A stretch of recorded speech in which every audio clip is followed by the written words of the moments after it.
আজ বিকেলে ছেলে তার ল্যাপটপ নিয়ে আমার পাশে বসে বলল, মা, তুমি আমার ফেসবুকে রিলেশনশিপ স্ট্যাটাস ম্যারেড করে দাও। আমি অবাক হয়ে বললাম, কেন?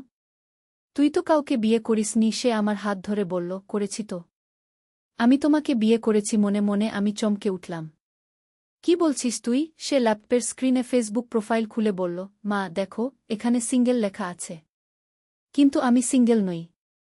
আমি কাঁপতে কাঁপতে বললাম, এসব কি পাগলামি? সে আমার ছবি আপলোড করতে শুরু করল। বলল, মা, আমি সবাইকে জানাতে চাই যে আমার একটা ওয়াইফ আছে। সেটা তুমি। আমি ল্যাপটপ বন্ধ করে দিতে গেলাম। সে আমার হাত ধরে বলল, মা, লুকিয়ে রাখার কিছু নেই। আমি তোমাকে ভালোবাসি। আমি চাই সবাই জানুক তুমি আমার স্ত্রী। আমি হতভম্ব হয়ে বললাম, তুই কি বলছিস? সে আমার গালে চুমু খেয়ে বলল, মা, আমি তোমাকে বিয়ে করতে চাই। আমরা এই রিলেশনশিপ পাবলিক করি। ফেসবুকের নীল আলো আমার মুখে পড়ছিল। আমি বুঝতে পারছিলাম না, এ কী অবস্থা। এই গল্পটি সম্পূর্ণ শুনলে আপনাদের পানি অটোমেটিক বের হয়ে যাবে, সো যত দ্রুত সম্ভব হাতের কাছে টিস্যু নিয়ে বসে পড়ো। বিছানার চাদর যেন নষ্ট না হয় সেটা সম্পূর্ণ খেয়াল রাখার অনুরোধ জানিয়ে গল্পটি এখন শুরু করব। তার আগে সর্বশেষ অনুরোধ, দয়া করে এমন পানি বের করার গল্প নিয়মিত শুনতে আমাদের চ্যানেলটি সকলেই সাবস্ক্রাইব করুন। ধন্যবাদ। হ্যালো বন্ধুরা, আমার নাম মাধুরী সেন। আমার বয়স ৪১ বছর। আমার স্বামীর নাম প্রদীপ সেন, বয়স ৪৪ বছর। আমাদের ২ সন্তান, রুদ্র আর মিতি। রুদ্র ১৮ বছর বয়সী, কলেজে পড়ে। মিতি ১১ বছর বয়সী, স্কুলে যায়। আজকের এই গল্পটি শুরু হয়েছিল গত সপ্তাহের একটি বিকেলে। আমি রান্নাঘরে বসে সবজি কাটছিলাম। হঠাৎ রুদ্র তার ল্যাপটপ নিয়ে এসে আমার পাশে বসল। তার চোখে একটা অদ্ভুত চাহনি। সে আমার হাত ছুঁয়ে বলল, মা, তুমি কি জানো আজকাল আমি রাতে ঘুমাতে পারি না? আমি হাসতে হাসতে বললাম, কেন রে? পড়াশোনার চাপ। সে মাথা নাড়ল। না মা, অন্য কারণে। আমি সবজি কাটার হাত থামিয়ে তার দিকে তাকালাম। রুদ্রের মুখটা একটু লাল হয়ে গেছে। সে বলল, মা, আমি তোমার সাথে কিছু জরুরি কথা বলতে চাই। আমি চুলা থেকে হাত নামিয়ে তার দিকে পুরো মনোযোগ দিলাম। বল বাবা, কি কথা? রুদ্র তার ল্যাপটপ খুলল। ফেসবুক পেজ খোলা। সে আমাকে দেখাতে লাগল তার প্রোফাইল। দেখো মা, এখানে রিলেশনশিপ স্ট্যাটাসে সিঙ্গেল লেখা আছে। আমি মাথা নাড়লাম। হ্যাঁ তো, তুই তো সিঙ্গেলই। সে আমার চোখের দিকে তাকিয়ে বলল, কিন্তু আমি আর সিঙ্গেল থাকতে চাই না। আমি হেসে বললাম, তাহলে কোনো মেয়ের সাথে প্রেম কর। তবে পড়াশোনার ক্ষতি যেন না হয়। রুদ্র মাথা নাড়ল। না মা, আমি কোনো মেয়ের কথা ভাবি না। আমি একটু অবাক হলাম। তাহলে? রুদ্র আমার হাত ধরল। মা, আমি শুধু তোমার কথা ভাবি। আমার বুকটা ধক করে উঠল। মানে? সে আমার দিকে তাকিয়ে বলল, আমি তোমাকে ভালোবাসি মা। আমি হাসতে চেষ্টা করলাম। হ্যাঁ জানি তো, তুই আমাকে ভালোবাসিস। কিন্তু রুদ্র মাথা নাড়ল। না মা, সেই ভালোবাসা নয়। আমি তোমাকে অন্যভাবে ভালোবাসি। আমার মাথা ঘুরতে শুরু করল। রুদ্র, তুই কি বলছিস? সে আমার ২ হাত ধরে বলল, মা, আমি বুঝে গেছি যে আমি তোমাকে একজন নারী হিসেবে ভালোবাসি। আমি চমকে উঠে তার হাত ছাড়িয়ে দিলাম। এ কি বলছিস তুই? কিন্তু রুদ্র আমার হাত আবার ধরল। মা, আমি সিরিয়াস। আমি তোমাকে বিয়ে করতে চাই। আমি দাঁড়িয়ে উঠলাম। পা কাঁপছে। রুদ্র, তুই পাগল হয়ে গেছিস? সে আমার পিছু নিল। না মা, আমি একদম ঠিক আছি। আমি সিদ্ধান্ত নিয়ে ফেলেছি। আমি রান্নাঘর থেকে বেরিয়ে গেলাম। কিন্তু রুদ্র তার ল্যাপটপ নিয়ে আমার পিছনে এসে বসল সোফায়। মা, তুমি আমার কাছ থেকে পালিয়ে যেতে পারবে না, রুদ্র বলল। আমি ঘুরে তার দিকে তাকালাম। তার চোখে একটা অদ্ভুত আগুন জ্বলছে। রুদ্র, তুই নিশ্চয়ই কোনো খারাপ ওয়েবসাইট দেখেছিস। তাই এসব পাগলামি করছিস? সে মাথা নাড়ল। না মা, আমি কিছুই দেখিনি। আমি শুধু বুঝতে পেরেছি যে তুমিই আমার জীবনের একমাত্র নারী। আমি বসে পড়লাম সোফায়। মাথা ধরে রইলাম। রুদ্র আমার পাশে এসে বসল। মা, তুমি এত ভয় পাচ্ছ কেন? আমি তার দিকে তাকালাম। রুদ্র, আমি তোর মা। তুই আমার ছেলে। এটা কোনো সম্পর্ক হতে পারে না। সে আমার হাত ধরল। মা, কিন্তু আমার মনে হয় না যে তুমি আমার মা। আমি তার হাত ছাড়িয়ে দিয়ে উঠে দাঁড়ালাম। তুই কি বলছিস? রুদ্র ল্যাপটপে কিছু টাইপ করতে লাগল। মা দেখো, আমি এখানে আমার ফেসবুকে তোমার সাথে রিলেশনশিপ স্ট্যাটাস চেঞ্জ করছি। আমি দেখলাম সে ম্যারেড টু মাধুরী সেন লিখছে। আমি চিৎকার করে উঠলাম, না, তুই এটা করতে পারবি না। আমি ল্যাপটপ বন্ধ করে দিতে গেলাম। কিন্তু রুদ্র আমার হাত ধরে ফেল। মা, তুমি আমাকে আটকাতে পারবে না। আমি তোমাকে পেতেই হবে। আমার সারা শরীর কাঁপতে লাগল। রুদ্র, তুই কি করছিস? সে আমার কাছে এসে বলল, মা, আমি তোমার কাছে প্রস্তাব করছি। তুমি আমাকে বিয়ে করবে? আমি তার থেকে দূরে সরে গেলাম। রুদ্র, তুই একদম পাগল হয়ে গেছিস। আমি তোর বাবাকে বলবো। সে হেসে বলল, বাবাকে বললেও কিছু হবে না। আমি তোমাকে পেয়েই ছাড়ব। আমি দৌড়ে বেডরুমে চলে গেলাম এবং দরজা বন্ধ করে দিলাম। আমি বিছানায় বসে কাঁদতে লাগলাম। আমার ছেলে কি হয়ে গেছে? এ কী অবস্থা? হঠাৎ দরজায় আওয়াজ। রুদ্র বলছে, মা, দরজা খোলো। আমি তোমার সাথে কথা বলতে চাই। আমি কোনো উত্তর দিলাম না। সে বলল, মা, আমি জানি তুমি ভিতরে আছো। তুমি আমার কাছ থেকে পালিয়ে যেতে পারবে না। আমি ফোন করলাম আমার স্বামী প্রদীপকে। প্রদীপ, তুমি কি এখনই বাসায় আসতে পারবে? রুদ্রের কি যেন সমস্যা হয়েছে। প্রদীপ বলল, কি সমস্যা? আমি বলতে পারলাম না। শুধু বললাম, তুমি তাড়াতাড়ি আসো। আমি দরজার কাছে গিয়ে কান পাতলাম। রুদ্র এখনও বাইরে দাঁড়িয়ে আছে। সে বলছে, মা, আমি জানি তুমি আমাকে ভালোবাসো। তুমি শুধু স্বীকার করছো না। আমি চুপ করে রইলাম। সে আবার বলল, মা, আমি প্রমাণ করে দেব যে আমি তোমার পারফেক্ট পার্টনার। কিছুক্ষণ পর দরজার আওয়াজ বন্ধ হয়ে গেল। আমি ভাবলাম রুদ্র চলে গেছে। আমি ধীরে ধীরে দরজা খুললাম। বাইরে কেউ নেই। আমি হলরুমে গেলাম।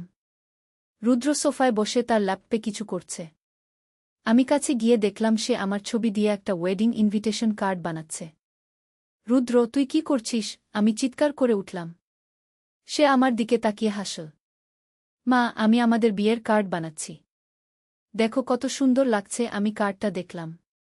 সেখানে লেখা, Rudra Sen with Madhuri Sen, a union of souls. আমার মাথা ঝিমঝিম করতে লাগল। রুদ্র, তুই এসব পাগলামি বন্ধ কর, আমি বললাম।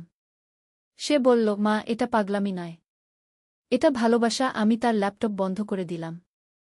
সে রেগে গেল। মা, তুমি আমার কাজে বাধা দিচ্ছ কেন? আমি বললাম, কারণ এটা খুবই ভুল। রুদ্র উঠে দাঁড়িয়ে আমার সামনে এল। মা, তুমি আমাকে বুঝতে চাইছ না। সে আমার কাঁধে হাত রাখল। আমি তার হাত সরিয়ে দিলাম। রুদ্র, তুই আমাকে ছুঁজো না। সে বলল, কেন? আমি তো তোমার ছেলে। আমি বললাম, হ্যাঁ, তুই আমার ছেলে। কিন্তু তুই যা করছিস তা ঠিক নয়। রুদ্র আমার 2 হাত ধরল। মা, আমি তোমাকে সুখী করতে চাই। আমি তার হাত ছাড়াতে চেষ্টা করলাম। রুদ্র, তুই আমার সুখের কথা ভাবছিস তো পড়াশোনায় মন দে। সে মাথা নাড়ল। না মা, আমি আর পড়াশোনা করব না। আমি শুধু তোমার কথা ভাবব। এমন সময় দরজার বেল বাজল। আমি দৌড়ে গিয়ে দরজা খুললাম।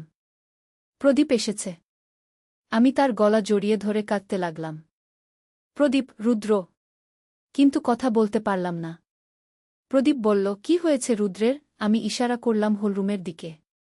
প্রদীপ হলরুমে গিয়ে রুদ্রকে দেখল। রুদ্র এখনও ল্যাপটপ নিয়ে বসে আছে। প্রদীপ বলল, রুদ্র, তুই কি করছিস? রুদ্র বলল, বাবা, আমি আমার ভবিষ্যৎ পরিকল্পনা করছি। প্রদীপ কাছে গিয়ে ল্যাপটপ দেখল। তার মুখ ফ্যাকাশে হয়ে গেল। রুদ্র, এ কি? প্রদীপ চিৎকার করে উঠল। রুদ্র শান্তভাবে বলল, বাবা, আমি মায়ের সাথে একটা নতুন সম্পর্ক শুরু করতে চাই। প্রদীপের চোখ লাল হয়ে গেল। তুই কি বলছিস? রুদ্র বলল, আমি বলছি আমি মাকে ভালোবাসি। একজন পুরুষ যেভাবে একজন নারীকে ভালোবাসে। প্রদীপ রুদ্রের কলার ধরল। তুই পাগল হয়ে গেছিস? রুদ্র হেসে বলল, না বাবা, আমি একদম ঠিক আছি। আমি শুধু সত্যি কথা বলছি। প্রদীপ রুদ্রকে একটা চড় মারল। আমি চিৎকার করে উঠলাম, প্রদীপ, ওকে মারো না। রুদ্র গাল হাত দিয়ে চেপে ধরল। কিন্তু রাগ করল না। উল্টো হেসে বলল, বাবা, তুমি আমাকে মারতে পারো। কিন্তু আমি আমার সিদ্ধান্ত পরিবর্তন করব না। প্রদীপ আরেকটা চড় মারতে যাবে। আমি তার হাত ধরে ফেললাম। প্রদীপ, ওকে আর মারো না। ও হয়তো অসুস্থ। রুদ্র উঠে দাঁড়িয়ে বলল, আমি অসুস্থ নই। আমি প্রেমে পড়েছি। প্রদীপ বলল, কার প্রেমে? রুদ্র আমার দিকে তাকিয়ে বলল, মায়ের প্রেমে। প্রদীপের রাগে পুরো মুখ লাল হয়ে গেল। রুদ্র, তুই যা বলছিস তার মানে তুই জানিস? রুদ্র বলল, হ্যাঁ, জানি। আমি মাকে বিয়ে করতে চাই। প্রদীপ আর নিজেকে সামলাতে পারল না। সে রুদ্রকে ধাক্কা দিয়ে ফেলে দিল। তুই বাড়ি থেকে বেরিয়ে যা। রুদ্র উঠে দাঁড়িয়ে বলল, আমি কোথাও যাব না। এ আমার বাড়ি। প্রদীপ বলল, এ আমার বাড়ি। আমি তোকে এ বাড়িতে রাখব না। রুদ্র হেসে বলল, বাবা তুমি ভুল করছ। এ বাড়িতে আমার অধিকার আছে। প্রদীপ বলল, কি অধিকার? রুদ্র বলল, আমি মায়ের স্বামী হতে চাই।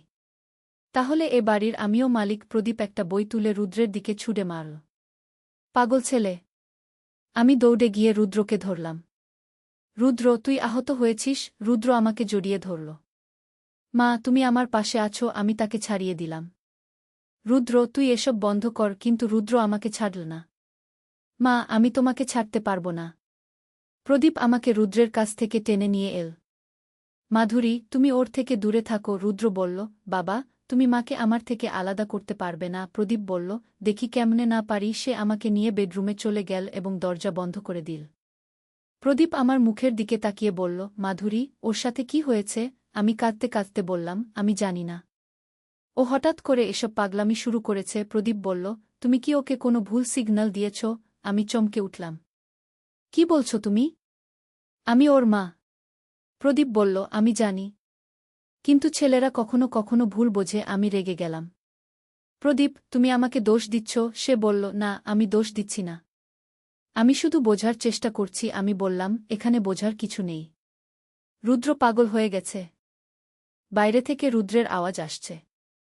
মা, তুমি বাবার সাথে কি করছো? আমি দরজার কাছে গিয়ে বললাম, রুদ্র, তুই তোর রুমে যা। রুদ্র বলল, আমি যাব না। আমি তোমার সাথে থাকতে চাই। প্রদীপ দরজা খুলে বলল, রুদ্র, তুই তোর রুমে যা। নইলে আমি পুলিশ ডাকব। রুদ্র হেসে বলল, পুলিশ ডাকো। আমি তাদের বলবো আমি কি চাই। প্রদীপ বলল, তুই লজ্জা করিস না? রুদ্র বলল, ভালোবাসায় লজ্জার কিছু নেই। প্রদীপ আর সহ্য করতে পারল না। সে রুদ্রকে ধরে টেনে নিয়ে তার রুমে ঢুকিয়ে দিল এবং বাইরে থেকে দরজা বন্ধ করে দিল। আমি প্রদীপকে বললাম, এভাবে বন্ধ করে রাখলে তো হবে না। প্রদীপ বলল, তাহলে কি করব? ওকে ডাক্তার দেখাতে হবে। আমি বললাম, হ্যাঁ, কাল সকালেই নিয়ে যাব। রাতে আমি ঘুমাতে পারলাম না। বারবার রুদ্রের কথাগুলো মনে পড়ছিল। এ কি হয়ে গেল আমার ছেলের? সকালবেলা উঠে দেখি রুদ্রের রুমের দরজা খোলা। ভিতরে কেউ নেই। আমি চিৎকার করে উঠলাম, প্রদীপ, রুদ্র নেই। প্রদীপ দৌড়ে এল। আমরা পুরো বাড়ি খুঁজলাম। রুদ্র কোথাও নেই। তার ল্যাপটপও নেই। প্রদীপ বলল, ও নিশ্চয়ই রাতে পালিয়ে গেছে। আমার বুক ধড়ফড় করতে লাগল। ও কোথায় গেল? হঠাৎ আমার ফোন বেজে উঠল। রুদ্রের কল। আমি ফোন ধরলাম। রুদ্র, তুই কোথায়? রুদ্র বলল, মা, আমি তোমার জন্য একটা সারপ্রাইজ প্রস্তুত করছি। আমি বললাম, কি সারপ্রাইজ? সে বলল, আমি একটা নতুন বাড়ি ভাড়া নিয়েছি। সেখানে আমরা একসাথে থাকব। আমার মাথা ঘুরে গেল। রুদ্র, তুই কি বলছিস? সে বলল, মা, আমি সব ঠিক করে ফেলেছি। আমি চাকরিও খুঁজে নিয়েছি। আমরা একসাথে নতুন জীবন শুরু করব। আমি চিৎকার করে বললাম, রুদ্র, তুই এখনই বাড়ি ফিরে আয়। কিন্তু সে ফোন কেটে দিল।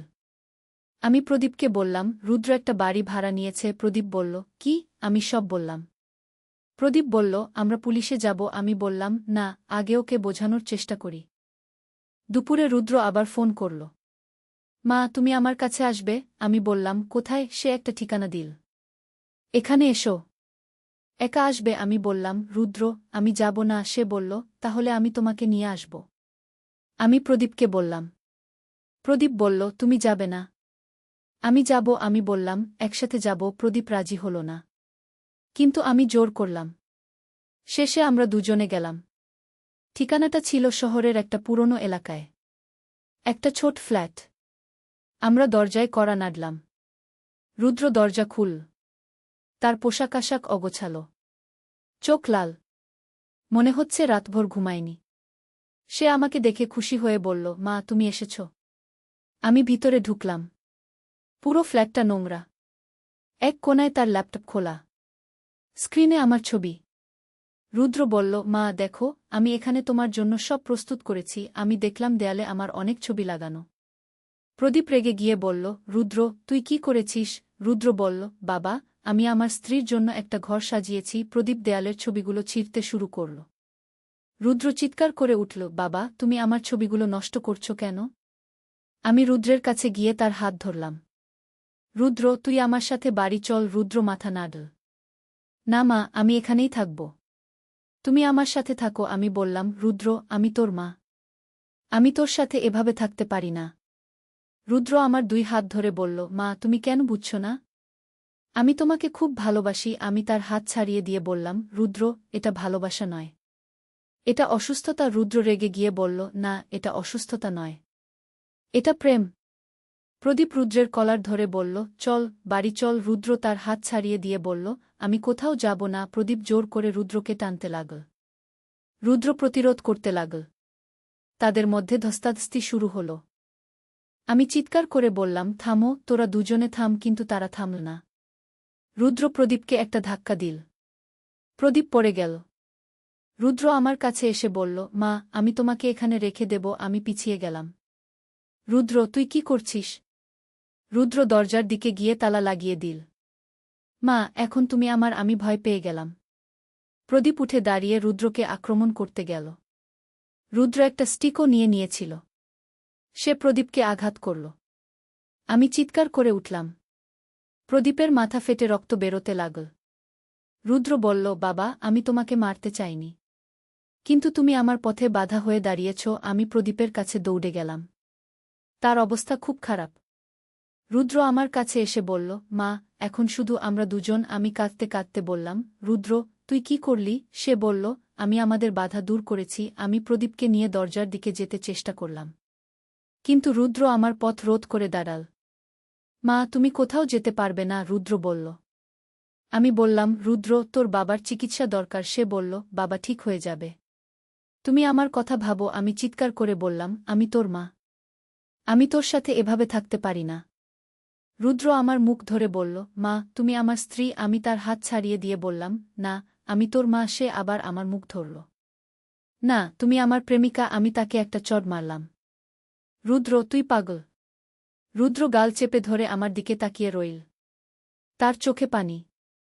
মা, তুমি আমাকে মারলে। আমি বললাম, তুই আমাকে এছাড়া আর কোনো উপায় দিলি না। সে কাঁদতে কাঁদতে বলল, মা, আমি তোমাকে শুধু ভালোবাসতে চেয়েছি।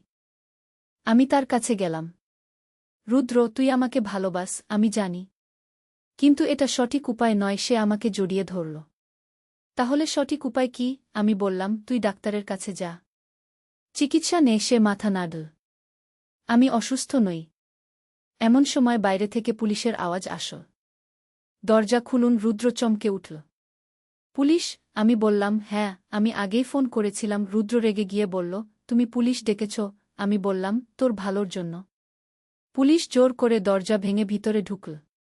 তারা রুদ্রকে দেখেই বুঝে গেল কি অবস্থা। একজন অফিসার রুদ্রকে ধরল। রুদ্র চিৎকার করে বলল, আমি কিছু করিনি।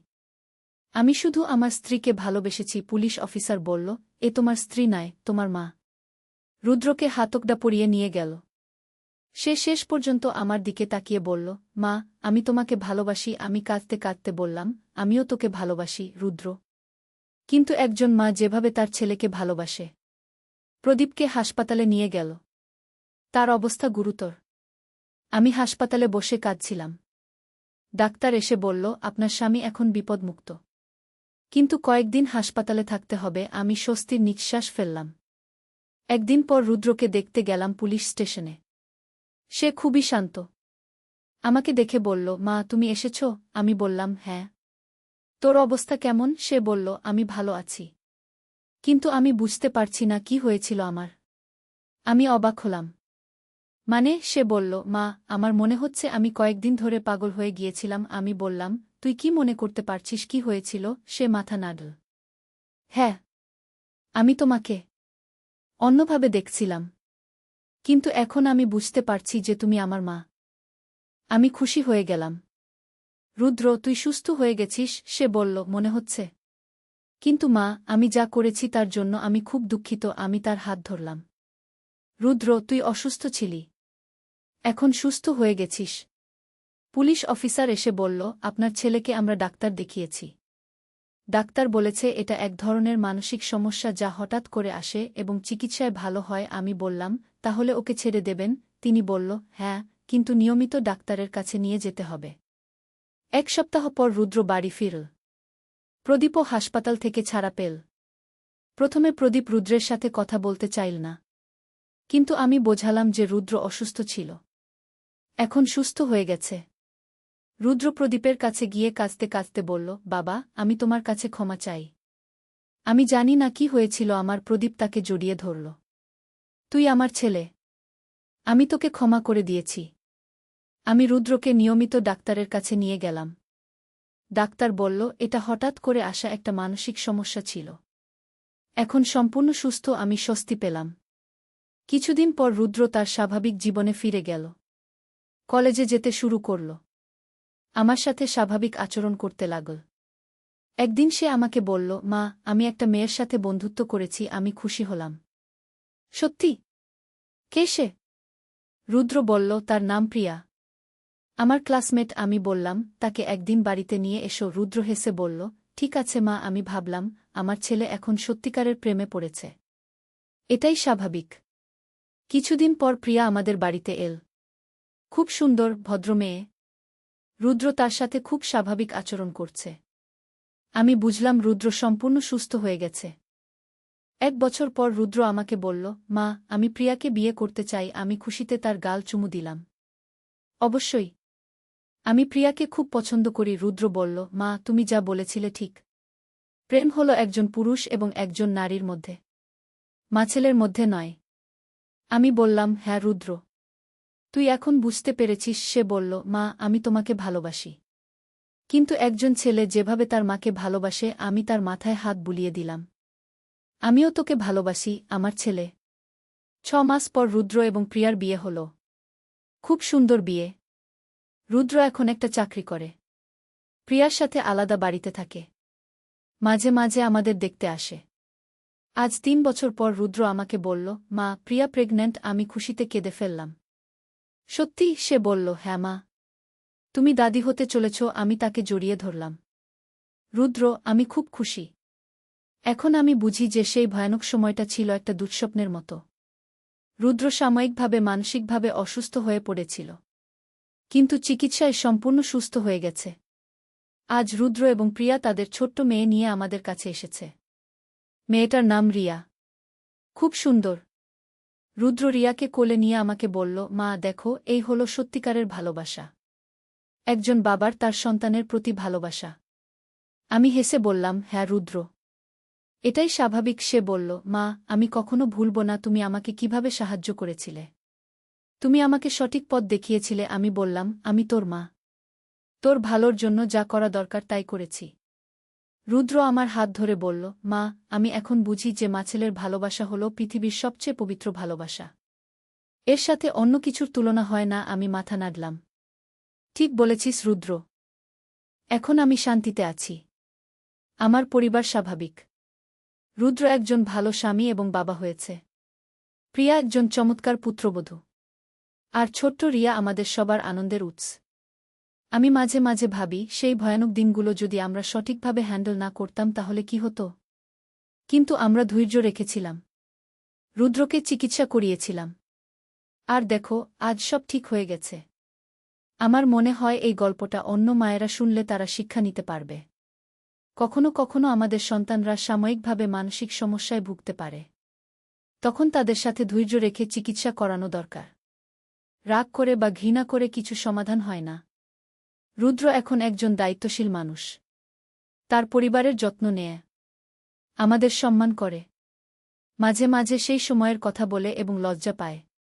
কিন্তু আমি তাকে বলি, তুই তখন অসুস্থ ছিলি, এখন সুস্থ। এটাই গুরুত্বপূর্ণ। প্রিয়া একদিন আমাকে বলেছিল, মা, রুদ্র আমাকে সব বলেছে। আপনি খুব ধৈর্যশীল একজন মা। আমি বলেছিলাম, সন্তানের জন্য একজন মা যা করতে পারে তাই করেছি। আজ আমি এই গল্পটা আপনাদের বলছি কারণ আমি চাই অন্য পরিবারগুলো যেন এ ধরনের সমস্যা হলে সঠিকভাবে হ্যান্ডেল করতে পারে। মানসিক স্বাস্থ্য একটা গুরুত্বপূর্ণ বিষয়। আমাদের সবারই এ নিয়ে সচেতন থাকা দরকার। রুদ্র এখন একটা সফটওয়্যার কোম্পানিতে কাজ করে। প্রিয়া একটা স্কুলে শিক্ষকতা করে। তাদের দুজনের জীবন খুব সুন্দর। ছোট্ট রিয়া আমাদের সবার আদরের। প্রদীপ এখন পুরোপুরি সুস্থ। তার মাথার ইনজুরি থেকেও সেরে উঠেছে। মিতি এখন 13 বছর বয়স। সে 8ম শ্রেণীতে পড়ে। সেই সময় রুদ্রের ব্যাপারটা নিয়ে মিতি খুব ভয় পেয়েছিল। কিন্তু এখন সব ভুলে গেছে। রুদ্র দাদা এবং রিয়া আপু নিয়ে খুব খুশি। কয়েক মাস আগে রুদ্র আমাকে বলল, মা, আমি একটা সাইকোলজিস্ট হতে চাই। আমি অবাক হলাম। কেন? সে বলল, আমি যা সহ্য করেছি অন্যরা যেন সেটা সহ্য না করে। আমি তাদের সাহায্য করতে চাই। আমি খুশি হয়ে বললাম, এটা খুব ভালো সিদ্ধান্ত। রুদ্র এখন সাইকোলজি নিয়ে পড়াশোনা করছে। তার লক্ষ্য হল মানসিক স্বাস্থ্য নিয়ে কাজ করা। সে বলে, মা, আমি বুঝেছি যে মানসিক সমস্যা লুকিয়ে রাখার কিছু নয়। এটা চিকিৎসা করাতে হয়। গত মাসে রুদ্র এবং প্রিয়া আমাদের জানাল যে তারা আরেকটা বাচ্চা চায়। আমি খুশি হয়ে বললাম, অবশ্যই। আমি আরেকটা নাতিনাতনি পেতে চাই। প্রদীপও খুশি হল। আমি এখন বুঝি যে সেই সময়টা ছিল আমাদের পরিবারের সবচেয়ে কঠিন সময়। কিন্তু আমরা একসাথে এটা কাটিয়ে উঠেছি। আমরা একে অপরকে ভালোবেসেছি, সাপোর্ট করেছি। আর দেখো, আজ আমাদের পরিবার আগের চেয়েও শক্তিশালী। রুদ্র মাঝে মাঝে আমাকে বলে, মা, তুমি আমার জীবন বাঁচিয়েছ। আমি বলি, আমি শুধু আমার দায়িত্ব পালন করেছি। সে বলে, না মা, তুমি যদি আমাকে ছেড়ে দিতে, তাহলে আমি হয়তো আরও খারাপ হয়ে যেতাম। আমি ভাবি, একজন মা হিসেবে আমার সবচেয়ে বড় পরীক্ষা ছিল সেই সময়টা। আমি পাস করেছি। আমি আমার ছেলেকে ফিরে পেয়েছি। আমার পরিবার আবার একসাথে। গতকাল রিয়া আমাকে বলল, নানি, আমি বড় হয়ে ডাক্তার হব। আমি জিজ্ঞেস করলাম, কেন? সে বলল, বাবা বলেছে ডাক্তাররা মানুষকে সুস্থ করে। আমি হেসে বললাম, হ্যাঁ, ঠিক বলেছে। আমি এখন খুশি যে আমার ছেলে সম্পূর্ণ স্বাভাবিক জীবনে ফিরে গেছে। তার একটা সুন্দর পরিবার আছে। সে একজন দায়িত্বশীল মানুষ হয়েছে। আর আমি একজন সুখী মা এবং দাদি। এই গল্পের শেষে আমি বলতে চাই, মানসিক স্বাস্থ্য নিয়ে আমাদের আরও সচেতন হতে হবে। যদি আমাদের পরিবারের কেউ অস্বাভাবিক আচরণ করে, তাহলে তাকে চিকিৎসা করাতে হবে। রাগ করে বা লজ্জা পেয়ে লুকিয়ে রাখলে সমস্যার সমাধান হয় না। রুদ্র এখন মানুষকে সাহায্য করার জন্য সাইকোলজি পড়ছে। প্রিয়া তাকে সাপোর্ট করে। রিয়া বড় হচ্ছে একটা সুস্থ পরিবেশে। আর আমি গর্বিত যে আমি সঠিক সিদ্ধান্ত নিয়েছিলাম। আমার বিশ্বাস, প্রতিটি পরিবারেই এ ধরনের চ্যালেঞ্জ আসতে পারে। কিন্তু ভালোবাসা, ধৈর্য এবং সঠিক চিকিৎসার মাধ্যমে সব সমস্যার সমাধান সম্ভব। আমাদের পরিবার তার জীবন্ত প্রমাণ। রুদ্র আজকাল অন্য পরিবারগুলোকে সাহায্য করে যাদের মানসিক স্বাস্থ্য সমস্যা আছে। সে তার অভিজ্ঞতা শেয়ার করে। মানুষকে বোঝায় যে এ ধরনের সমস্যা থেকে বেরিয়ে আসা সম্ভব। আমি আজ এই গল্পটা শেয়ার করলাম যাতে অন্যরা বুঝতে পারে যে পারিবারিক সমস্যা যতই কঠিন হোক না কেন, ভালোবাসা এবং ধৈর্যের মাধ্যমে সব কিছু সমাধান সম্ভব। আমাদের পরিবার আজ আগের চেয়েও বেশি শক্তিশালী এবং একতাবদ্ধ। এই গল্পটা শেষ করার আগে আমি বলতে চাই, আমি খুব গর্বিত আমার ছেলে রুদ্রকে নিয়ে। সে তার সমস্যা কাটিয়ে উঠেছে। আজ সে একজন আদর্শ পুত্র, স্বামী এবং বাবা। আর আমি একজন সুখী মা। নূরের আলো। একটি সম্পূর্ণ ইসলামিক কাহিনী। প্রথম অধ্যায়, শুরুর গল্প। মধ্যযুগের বাগদাদ শহরে হাসান নামে এক যুবক বাস করত। তার বাবা ছিলেন একজন বিখ্যাত আলেম এবং মা ছিলেন অত্যন্ত ধর্মপরায়ণ। কিন্তু হাসান ছিল সম্পূর্ণ বিপরীত। সে দিনরাত বন্ধুদের সাথে আমোদ-প্রমোদে মত্ত থাকত, নামাজ পড়ত না, কোরআন তেলাওয়াত করত না। হাসানের বাবা আবদুল্লাহ ছিলেন বাগদাদের একজন প্রসিদ্ধ ইমাম। প্রতিদিন সকালে ফজরের নামাজের পর তিনি তার ছেলের জন্য দোয়া করতেন। তার চোখে অশ্রু গড়িয়ে পড়ত যখন তিনি দেখতেন হাসান রাতের পর রাত বাড়ি ফিরছে না। হে আল্লাহ, আমার ছেলেকে হেদায়েত দান করুন, তিনি প্রতিদিন কাঁদতে কাঁদতে দোয়া করতেন। হাসানের মা আমিনা প্রতি রাতে তাহাজ্জুদের নামাজে দাঁড়িয়ে তার ছেলের জন্য দোয়া করতেন। তার হৃদয় ভেঙে যেত যখন দেখতেন হাসান মসজিদে আসে না, বরং খারাপ সঙ্গীদের সাথে সময় কাটায়। দ্বিতীয় অধ্যায়, পথভ্রষ্টতার চরম। হাসান দিন দিন আরও খারাপের দিকে যাচ্ছিল। সে জুয়া খেলা শুরু করেছিল, মদ্যপান করত এবং চুরি ডাকাতিতেও লিপ্ত হয়েছিল। তার বন্ধুরা ছিল একদল দুর্বৃত্ত যারা তাকে আরও পাপের পথে টেনে নিয়ে যাচ্ছিল। একদিন হাসান এবং তার বন্ধুরা একটি বড় ডাকাতির পরিকল্পনা করল। তারা শহরের সবচেয়ে ধনী ব্যবসায়ী আবু ইউসুফের বাড়িতে ডাকাতি করার সিদ্ধান্ত নিল। আবু ইউসুফ ছিলেন একজন অত্যন্ত ধর্মপরায়ণ ব্যক্তি যিনি তার সম্পদের একটি বড় অংশ গরিব দুঃখীদের মধ্যে দান করতেন। পরিকল্পনা অনুযায়ী তারা রাতের অন্ধকারে আবু ইউসুফের বাড়িতে প্রবেশ করল। কিন্তু সেখানে গিয়ে হাসান একটি দৃশ্য দেখল যা তার জীবনটাই বদলে দিল। তৃতীয় অধ্যায়, প্রথম আলোর ঝলক। আবু ইউসুফের বাড়িতে ঢুকে হাসান দেখল বৃদ্ধ আবু ইউসুফ তাহাজ্জুদের নামাজে দাঁড়িয়ে আছেন। তিনি কান্নায় ভেঙে পড়ে আল্লাহর কাছে দোয়া করছিলেন। হে আল্লাহ, আমাদের শহরের যুবকরা পথভ্রষ্ট হয়ে যাচ্ছে। তাদেরকে সঠিক পথ দেখান। বিশেষ করে ইমাম আবদুল্লাহর ছেলে হাসানের জন্য দোয়া করি। তার বাবা মা কতই না কষ্ট পাচ্ছেন। হে আল্লাহ, হাসানকে হেদায়েত দান করুন গো। এই কথা শুনে হাসানের হৃদয় কেঁপে উঠল। তার চোখে পানি এসে গেল। সে বুঝতে পারল যে এই মানুষটি, যাকে সে ডাকাতি করতে এসেছে, তার জন্যই দোয়া করছেন। হাসান চুপচাপ বাড়ি থেকে বেরিয়ে এল। তার বন্ধুরা জিজ্ঞেস করল কেন সে ডাকাতি করল না। হাসান কিছু বলল না, শুধু বলল, আজ আর পারছি না গি। সেই রাতে হাসান ঘুমাতে পারল না। বারবার তার কানে বাজছিল আবু ইউসুফের দোয়ার কথা। প্রথমবারের মতো তার অন্তরে অনুশোচনা জাগল। চতুর্থ অধ্যায়, পরিবর্তনের শুরু। পরদিন সকালে হাসান তার বাবার কাছে গেল। আবদুল্লাহ তখন কোরআন তেলাওয়াত করছিলেন। হাসানকে দেখে তিনি অবাক হলেন, কারণ এত সকালে হাসান কখনো ঘর থেকে বের হতো না। বাবা, হাসান কাঁদতে কাঁদতে বলল, আমি অনেক পাপ করেছি। আল্লাহ কি আমাকে ক্ষমা করবেন? আবদুল্লাহর চোখে খুশির অশ্রু এসে গেল। তিনি তার ছেলেকে বুকে জড়িয়ে ধরে বললেন, বেটা, আল্লাহ অত্যন্ত ক্ষমাশীল। তিনি বলেছেন, যে তওবা করে এবং সৎকর্ম করে, আল্লাহ তার পাপগুলোকে পুণ্যে পরিবর্তিত করে দেন। সেই দিন থেকে হাসানের জীবনে নতুন অধ্যায় শুরু হল। সে প্রতিদিন 5 ওয়াক্ত নামাজ পড়তে শুরু করল, কোরআন শেখা শুরু করল এবং তার পুরানো বন্ধুদের সাথে সম্পর্ক ছিন্ন করল। পঞ্চম অধ্যায়, জ্ঞান অর্জনের পথে। হাসান ইসলামিক শিক্ষা নিতে শুরু করল। তার বাবা তাকে বিভিন্ন আলেমদের কাছে পাঠাতে শুরু করলেন। হাসান হাদিস, ফিকহ, তাফসির সব বিষয়ে জ্ঞান অর্জন করতে লাগল। 3 বছর পর হাসান একজন ভালো আলেম হয়ে উঠল। কিন্তু তার মনে এক প্রশ্ন ঘুরপাক খাচ্ছিল, তার অতীতের পাপের জন্য সে কিভাবে কাফফারা দেবে। একদিন তার বাবা তাকে বললেন, বেটা, তোমার শেখার সময় শেষ। এখন সময় এসেছে মানুষের কাজে আসার। আমি চাই তুমি শহরের গরিব মানুষদের সেবা করগু। হাসান তার বাবার কথা মেনে নিল। সে গরিব এলাকায় গিয়ে একটি ছোট মাদ্রাসা ও এতিমখানা প্রতিষ্ঠা করল। সেখানে সে গরিব শিশুদের বিনামূল্যে শিক্ষা দিতে শুরু করল। ষষ্ঠ অধ্যায়, সেবার মধ্যে শান্তি। হাসানের মাদ্রাসায় দিন দিন ছাত্রের সংখ্যা বাড়তে থাকল। সে শুধু দিনী শিক্ষা নয়, দুনিয়াবী শিক্ষাও দিত। তার উদ্দেশ্য ছিল এমন মুসলমান তৈরি করা যারা দিন ও দুনিয়া দুটোতেই সফল হবে। এতিমখানায় তিনি 500টি এতিম শিশুর দেখাশোনা করতেন। তাদের খাওয়া, পড়া, চিকিৎসা সবকিছুর ব্যবস্থা করতেন। রাতে তিনি তাদের ঘুম পাড়ানোর জন্য ইসলামিক গল্প বলতেন।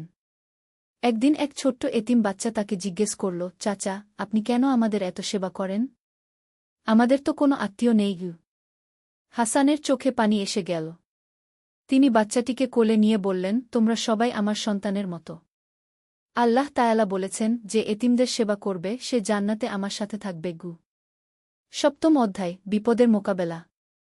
হাসানের ভালো কাজ দেখে কিছু লোক হিংসা করতে শুরু করল। তারা শহরের কর্তৃপক্ষের কাছে মিথ্যা অভিযোগ করল যে হাসান রাজনৈতিক ষড়যন্ত্র করছে। একদিন রাতে সরকারি সৈন্যরা এসে হাসানকে গ্রেফতার করল। তাকে কারাগারে রাখা হল। কারাগারে বসে হাসান আল্লাহর কাছে দোয়া করতে লাগল। হে আল্লাহ, যদি এই বিপদ আমার কোনো ভুলের কারণে হয়ে থাকে, তাহলে আমাকে ক্ষমা করুন।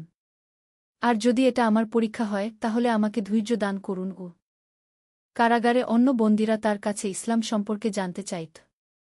হাসান তাদের কোরআনের আয়াত শেখাতেন, হাদিস বলতেন। ধীরে ধীরে অনেক বন্দী তওবা করে সৎপথে ফিরে এল। অষ্টম অধ্যায়, সত্যের জয়। 3 মাস পর সত্য প্রকাশ পেল। যারা হাসানের বিরুদ্ধে মিথ্যা অভিযোগ করেছিল, তাদের আসল উদ্দেশ্য ফাঁস হয়ে গেল। তারা চেয়েছিল হাসানের জমিজমা দখল করতে। হাসান কারাগার থেকে মুক্তি পেল। সাথে সাথে অনেক বন্দীও তার সাথে বেরিয়ে এল, যারা কারাগারেই তওবা করে মুসলমান হয়েছিল। শহরবাসী হাসানকে বীরের মতো সংবর্ধনা দিল। কিন্তু হাসান বলল, এই সব প্রশংসা আল্লাহর। আমি তো কেবল তার একজন বান্দাগু। হাসান আবার তার এতিমখানা ও মাদ্রাসার কাজে মনোযোগ দিল।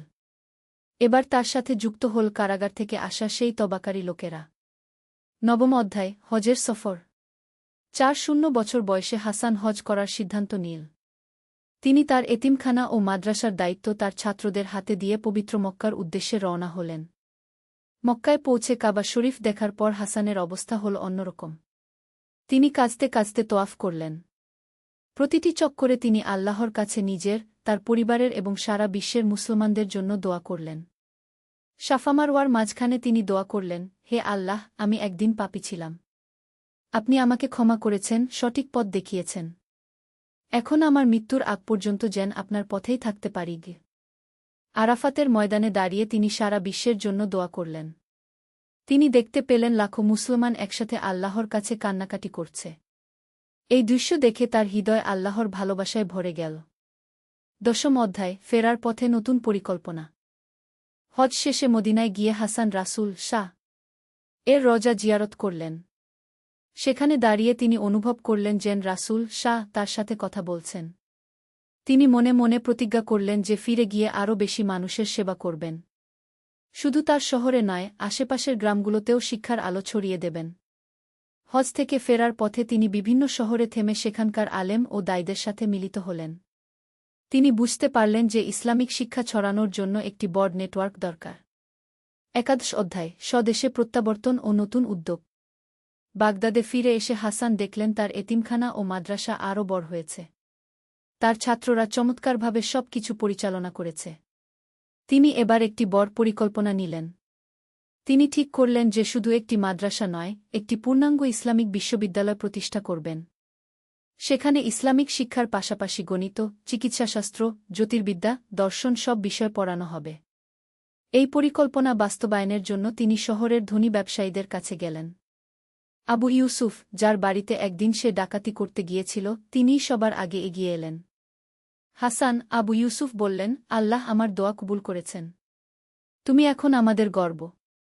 এই বিশ্ববিদ্যালয়ের জন্য আমার সম্পদের অর্ধেক দান করলাম গ। 12 অধ্যায়, বিশ্ববিদ্যালয়ের প্রতিষ্ঠা। 2 বছর পরিশ্রমের পর দারুল হিকমাহ নামে একটি বিশ্ববিদ্যালয় প্রতিষ্ঠিত হল। এখানে বিশ্বের বিভিন্ন প্রান্ত থেকে ছাত্ররা পড়তে আসত। গ্রিক, ফার্সি, হিন্দি, আরবি সব ভাষার বই এই বিশ্ববিদ্যালয়ের লাইব্রেরিতে সংগ্রহ করা হল। হাসান নিজে এই বিশ্ববিদ্যালয়ের প্রিন্সিপাল হলেন। তিনি এমন একটি শিক্ষা ব্যবস্থা চালু করলেন যেখানে ছাত্ররা জ্ঞান অর্জনের পাশাপাশি চরিত্র গঠনেও মনোযোগ দিত। প্রতিদিন ফজরের পর তিনি ছাত্রদের কোরআন তেলাওয়াত শেখাতেন। দুপুরে হাদিস ও ফিকহের ক্লাস নিতেন। বিকেলে বিজ্ঞান ও দর্শনের আলোচনা হতো। রাতে তিনি ছাত্রদের সাথে বসে জীবনের বিভিন্ন সমস্যার সমাধান নিয়ে আলোচনা করতেন। 13 অধ্যায়, বিয়ে ও পারিবারিক জীবন। 4-5 বছর বয়সে হাসানের বাবা-মা তাকে বিয়ের জন্য চাপ দিলেন। হাসান বললেন, আমার কাজই হল আমার সংসার। এতিম বাচ্চারা আমার সন্তান গু। কিন্তু তার বাবা বললেন, বেটা, রাসূল শাহ বলেছেন, বিবাহ আমার সুন্নত। তুমি বিয়ে কর, তাহলে তোমার জীবন আরও সুন্দর হবে গু। হাসান তার বাবার কথা মেনে নিলেন। তিনি ফাতেমা নামে এক ধার্মিক মেয়েকে বিয়ে করলেন। ফাতেমাও ছিল অত্যন্ত পড়াশোনা জানা এবং সমাজসেবায় আগ্রহী। বিয়ের পর ফাতেমা হাসানের কাজে অংশীদার হয়ে গেল। তিনি মেয়েদের জন্য আলাদা মাদ্রাসা খুললেন। সেখানে মেয়েরা ইসলামিক শিক্ষার পাশাপাশি সেলাই, রান্না, চিকিৎসাবিদ্যার প্রাথমিক জ্ঞান শিখত। হাসান ও ফাতেমার 3টি সন্তান হল, 2 ছেলে ও 1 মেয়ে। তারা সবাই বাবা মায়ের মতো ধার্মিক ও পড়াশোনায় ভালো হয়ে বড় হল। 14 অধ্যায়, সমাজ সংস্কার। হাসান দেখতে পেলেন সমাজে অনেক কুসংস্কার ও অন্যায় রয়েছে। কিছু মানুষ ইসলামের নামে ভুল কাজ করছে। তিনি এগুলোর বিরুদ্ধে সোচ্চার হলেন। তিনি প্রতি জুমবারে মসজিদে এমন খুতবা দিতেন যাতে মানুষ সঠিক ইসলাম বুঝতে পারে। তিনি বলতেন, ইসলাম এসেছে মানুষকে শান্তি দিতে, কষ্ট দিতে নয়। ইসলাম নারী পুরুষ সবাইকে সমান মর্যাদা দিয়েছে। ইসলাম সব ধর্মের মানুষের সাথে সুন্দর ব্যবহারের কথা বলেছে গি। তার এই খুতবা শুনে অনেক মানুষের চিন্তাভাবনা পরিবর্তন হতে লাগল। সমাজে অশান্তি কমে এল, মানুষে মানুষে ভালোবাসা বাড়ল। 15 অধ্যায়, আন্তর্জাতিক খ্যাতি। হাসানের বিশ্ববিদ্যালয়ের খ্যাতি ছড়িয়ে পড়ল পৃথিবীর বিভিন্ন প্রান্তে। ইউরোপ, আফ্রিকা, এশিয়ার বিভিন্ন দেশ থেকে ছাত্ররা এখানে পড়তে আসতে লাগল। এমনকি অনেক অমুসলিম ছাত্রও এই বিশ্ববিদ্যালয়ে ভর্তি হল। বিভিন্ন দেশের রাজা বাদশাহরা হাসানের কাছে চিঠি পাঠিয়ে তাদের দেশেও এমন বিশ্ববিদ্যালয় প্রতিষ্ঠার অনুরোধ করতে লাগলেন। হাসান তার শিষ্যদের বিভিন্ন দেশে পাঠিয়ে সেখানে শিক্ষা প্রতিষ্ঠান স্থাপনে সাহায্য করলেন। একদিন বাইজেন্টাইন সম্রাট একটি প্রতিনিধিদল পাঠালেন হাসানের সাথে দেখা করতে। তারা বলল, আমরা শুনেছি আপনার বিশ্ববিদ্যালয়ে সব ধর্মের মানুষ একসাথে পড়াশোনা করে। এটা কিভাবে সম্ভব? হাসান উত্তর দিলেন, ইসলাম আমাদের শিখিয়েছে যে জ্ঞানার্জনের ক্ষেত্রে কোনো ভেদাভেদ নেই। আল্লাহ তায়ালা বলেছেন, তোমরা জ্ঞান অর্জন কর, চাই তার জন্য চীন দেশে যেতে হয় জ্ঞান সবার জন্য, সব ধর্মের মানুষের জন্য। প্রতিনিধিদলের নেতা অবাক হয়ে জিজ্ঞেস করল, কিন্তু ধর্মীয় বিরোধ হয় না? না, হাসান হেসে বললেন, কারণ আমরা জ্ঞানের আলোচনা করি, বিতর্ক করি না। আমরা একে অপরের কাছ থেকে শিখি। ইসলাম আমাদের শিখিয়েছে যে লা ইকরাহা ফিদ দিন, ধর্মে কোনো জবরদস্তি নেই। ষোড়শ অধ্যায়, বার্ধক্য ও জীবনের শেষ পর্যায়ে। ৬০ বছর বয়সে হাসান ধীরে ধীরে তার দায়িত্ব তার ছেলেদের ও শিষ্যদের হাতে ছেড়ে দিতে শুরু করলেন। তিনি বুঝতে পারছিলেন যে তার জীবনের সন্ধ্যা নেমে আসছে। তিনি এখন বেশিরভাগ সময় ইবাদত বন্দেগীতে কাটাতেন।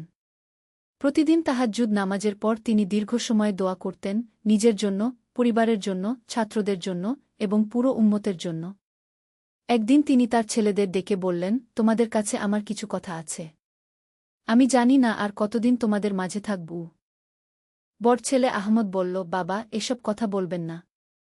আল্লাহ আপনাকে দীর্ঘ জীবন দান করুন গো। হাসান বললেন, বেটা, মৃত্যু তো সত্য। এ থেকে পালানোর কোনো উপায় নেই। আমি চাই তোমরা আমার কাজ এগিয়ে নিয়ে যাও। মানুষের সেবা কর, জ্ঞান বিতরণ কর, আল্লাহর পথে চলব। সপ্তদশ অধ্যায়, শেষ হজ। ৬-৫ বছর বয়সে হাসান আবার হজ করার ইচ্ছা প্রকাশ করলেন। তার পরিবার ও শিষ্যরা বলল, আপনার শরীর এখন দুর্বল। এত দূরের সফর করবেন কিভাবে? হাসান বললেন, হয়তো এটাই আমার শেষ হজ। আল্লাহর ঘর দেখার জন্য আমার হৃদয় ব্যাকুল হয়ে আছে। তিনি তার ছোট ছেলে উমরকে সাথে নিয়ে হজের উদ্দেশ্যে রওনা হলেন। এবারের হজ ছিল আগের চেয়ে অনেক ভিন্ন। তিনি প্রতিটি ইবাদত অত্যন্ত ধীরস্থিরভাবে করলেন, যেন প্রতিটি মুহূর্ত উপভোগ করছেন। কাবা শরীফের সামনে দাঁড়িয়ে তিনি দীর্ঘক্ষণ কাঁদলেন। তিনি বললেন, হে আল্লাহ, আমার জীবনের সব পাপের জন্য ক্ষমা চাই। আমার করা ভালো কাজগুলো কবুল করুন। আমার পরিবার, শিষ্য ও উম্মতের হেফাজত করুন গো। আরাফাতের ময়দানে তিনি সারা দিন দোয়া করে কাটালেন। সূর্যাস্তের সময় তিনি অনুভব করলেন যেন আল্লাহ তার দোয়া কবুল করে নিয়েছেন। অষ্টাদশ অধ্যায়, স্বদেশে প্রত্যাবর্তন ও শেষ দিনগুলো। হজ থেকে ফিরে এসে হাসান দেখলেন তার প্রতিষ্ঠানগুলো আরও উন্নতি করেছে। নতুন নতুন শাখা খোলা হয়েছে। হাজার হাজার ছাত্রছাত্রী পড়াশোনা করছে। তিনি তার জীবনের শেষ বছরটা কাটালেন মানুষদের উপদেশ দিয়ে। প্রতিদিন বিকেলে তিনি মসজিদে বসতেন। মানুষরা এসে তাদের বিভিন্ন সমস্যার কথা বলত। তিনি কোরআন ও হাদিসের আলোকে তাদের সমাধান দিতেন। একদিন এক যুবক এসে বলল, হুজুর, আমি অনেক পাপ করেছি। আল্লাহ কি আমাকে ক্ষমা করবেন? হাসান তার নিজের জীবনের কথা মনে করে বললেন, বেটা, আল্লাহর রহমত অসীম। তুমি সত্যিকারের তওবা কর, আল্লাহ তোমাকে অবশ্যই ক্ষমা করবেন। আমি নিজেই এর জীবন্ত প্রমাণ। ১৯তম অধ্যায়, জীবনাবসান। ৬-৮ বছর বয়সে একদিন ফজরের নামাজের পর হাসান অসুস্থ হয়ে পড়লেন। ডাক্তাররা এসে বললেন, তার শরীর এখন খুবই দুর্বল। হয়তো বেশি দিন নেই। হাসান তার পরিবার ও নিকটজনদের ডেকে বললেন, আমার সময় শেষ হয়ে আসছে। তোমরা আমার জন্য দুঃখ করো না। আমি আল্লাহর কাছে যাচ্ছি। এটা খুশির ব্যাপার। তিনি তার স্ত্রী ফাতেমাকে বললেন, আমার পর তুমি এতিমখানার দেখাশোনা করবে। মেয়েদের শিক্ষার ব্যাপারে নজর রাখবে। ছেলেদের বললেন, তোমরা সবসময় ন্যায়ের পথে থাকবে। মানুষের সেবা করবে। জ্ঞানের আলো ছড়িয়ে দেবে। শিষ্যদের বললেন, তোমরা আমার কাজ চালিয়ে যাবে। ইসলামের সত্যিকারের বাণী মানুষের কাছে পৌঁছে দেবে। ২০তম অধ্যায়, মৃত্যু ও পরবর্তী প্রভাব। একটি জুমবারের দিন ফজরের নামাজের পর হাসান শেষবারের মতো কালেমা পড়ে আল্লাহর ডাকে সাড়া দিলেন। তার মুখে ছিল শান্তির হাসি। তার মৃত্যুর খবর পেয়ে সারা শহর থেকে হাজার হাজার মানুষ এল। গরিবধনী, মুসলিম ও মুসলিম সবাই তার জানাজায় অংশগ্রহণ করল। তার এক পুরানো ছাত্র বলল, আমাদের উস্তাদ শুধু একজন শিক্ষক ছিলেন না, তিনি ছিলেন একজন জীবন্ত কোরআন। তার জীবন দেখে আমরা বুঝতাম ইসলাম কী। আবু ইউসুফ, যিনি এখন অনেক বৃদ্ধ, কাঁদতে কাঁদতে বললেন, আল্লাহ আমার দোয়া কবুল করেছিলেন। হাসান সত্যিই একজন আদর্শ মুসলমান হয়েছিল। ২১তম অধ্যায়, উত্তরাধিকার। হাসানের মৃত্যুর পর তার প্রতিষ্ঠানগুলো তার ছেলেরা ও শিষ্যরা চালিয়ে নিয়ে গেল। তার স্ত্রী ফাতেমা মেয়েদের শিক্ষার ক্ষেত্রে অগ্রণী ভূমিকা পালন করলেন। হাসানের বড় ছেলে আহমদ বিশ্ববিদ্যালয়ের পরিচালক হলেন। তিনি তার বাবার মতোই জ্ঞান ও সেবার মাধ্যমে মানুষের হৃদয় জয় করলেন। মেজ ছেলে উমর এতিমখানার দায়িত্ব নিলেন। তিনি এতিম শিশুদের শুধু লেখাপড়া নয়, বিভিন্ন কারিগরি বিদ্যাও শেখাতেন যাতে তারা ভবিষ্যতে স্বাবলম্বী হতে পারে। মেয়ে আয়েশা মায়ের সাথে মিলে নারী শিক্ষার ক্ষেত্রে কাজ করলেন। তিনি বিশ্বাস করতেন যে একজন শিক্ষিত নারী একটি পুরো পরিবার ও সমাজকে আলোকিত করতে পারে। ২২তম অধ্যায়, দীর্ঘমেয়াদী প্রভাব। হাসানের মৃত্যুর ৫-০ বছর পর তার প্রতিষ্ঠিত বিশ্ববিদ্যালয় হয়ে উঠল বিশ্বের অন্যতম শ্রেষ্ঠ শিক্ষাকেন্দ্র। এখানকার গবেষকরা চিকিৎসা, জ্যোতির্বিদ্যা, গণিত, দর্শনে অনেক নতুন আবিষ্কার করলেন। তার এতিমখানা থেকে বেরিয়ে আসা অনেকে পরবর্তীতে বিখ্যাত আলেম, ডাক্তার, প্রকৌশলী, শিক্ষক হয়েছিল। তারা বিশ্বের বিভিন্ন প্রান্তে গিয়ে হাসানের আদর্শ ছড়িয়ে দিল। একদিন এক ইউরোপীয় পর্যটক এই বিশ্ববিদ্যালয় দেখতে এসে অবাক হয়ে বলল, আমি শুনেছিলাম মুসলমানরা অন্ধকারাচ্ছন্ন, কিন্তু এখানে তো জ্ঞানের আলো, সব কিছু উজ্জ্বল। বিশ্ববিদ্যালয়ের এক অধ্যাপক তাকে হাসানের জীবনী শোনালেন। শুনে সেই পর্যটক বলল, এমন মানুষ যে ধর্মে জন্ম নেয় সে ধর্ম অবশ্যই মহান। ২৩তম অধ্যায়, আজকের দিনে প্রাসঙ্গিকতা। হাসানের কাহিনী শুধু একটি গল্প নয়, এটি আমাদের সবার জন্য শিক্ষার বিষয়। তার জীবন থেকে আমরা শিখতে পারি তবার শক্তি, যত বড় পাপী হোক, আল্লাহর কাছে সত্যিকারের তবা করলে তিনি ক্ষমা করেন। জ্ঞানের গুরুত্ব। ইসলাম জ্ঞানকে সর্বোচ্চ গুরুত্ব দিয়েছে। জ্ঞান অর্জন প্রত্যেক মুসলমানের উপর ফরজ। সেবার মাহাত্ম্য। নিজের সুখস্বাচ্ছন্দ্যের চেয়ে মানুষের সেবা বড়। এতিম, গরিব, অসহায়দের সেবা করা আল্লাহর নৈকট্য লাভের উপায়। ধৈর্যের ফল। জীবনে বিপদাপদ আসবে, কিন্তু ধৈর্য ধরে আল্লাহর উপর ভরসা রাখলে সব সমস্যার সমাধান হয়। পরিবর্তনের সম্ভাবনা। কেউই জন্মসূত্রে খারাপ নয়। সঠিক পরিবেশ ও শিক্ষা পেলে যে কেউ ভালো মানুষ হতে পারে। ২৪তম অধ্যায়, আমাদের জন্য বার্তা। আজকের যুগে আমাদের চারপাশে অনেক হাসান ও আছে যারা পথ হারিয়ে ফেলেছে। তাদের তিরস্কার করা বা এড়িয়ে চলা সমাধান নয়, বরং হাসানের বাবা মা আর আবু ইউসুফের মতো তাদের জন্য দোয়া করতে হবে, ভালোবাসা দিতে হবে। আমাদের সমাজে শিক্ষার অভাব, দারিদ্র্য, অন্যায়, অবিচার আছে। হাসানের মতো আমাদেরও এগিয়ে আসতে হবে। প্রত্যেকে যার যার অবস্থান থেকে সমাজের কল্যাণে কাজ করতে হবে। হাসান দেখিয়েছেন যে একজন মানুষের পরিবর্তন কিভাবে পুরো সমাজের পরিবর্তন আনতে পারে। একটি ভালো কাজ, একটি ভালো সিদ্ধান্ত, একটি ভালো প্রতিষ্ঠান, এগুলো শতাব্দী ধরে মানুষের উপকার করে যেতে পারে। উপসংহার। চিরন্তন বার্তা।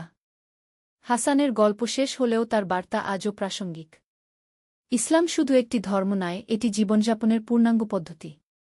এটি মানুষকে শেখায় কিভাবে নিজেকে গড়ে তুলতে হয়, কিভাবে পরিবার ও সমাজের সাথে সুন্দর সম্পর্ক রাখতে হয়, কিভাবে জ্ঞান অর্জন ও বিতরণ করতে হয়। হাসানের জীবন আমাদের বলে যে ভুল করা মানুষের স্বভাব, কিন্তু ভুল থেকে শিক্ষা নিয়ে সঠিক পথে ফেরা মানুষের বিশেষত্ব। আল্লাহ তায়ালা আমাদের সবাইকে হাসানের মতো জীবন যাপনের তৌফিক দান করুন। আল্লাহুম্মা আমিন। শেষ কথা, এই গল্পটি কাল্পনিক হলেও এর শিক্ষা ও বার্তা বাস্তব। ইসলামের সত্যিকারের আদর্শ এখানে তুলে ধরার চেষ্টা করা হয়েছে। আল্লাহ তায়ালা আমাদের সবাইকে এই আদর্শের অনুসারী হওয়ার তৌফিক দান করুন।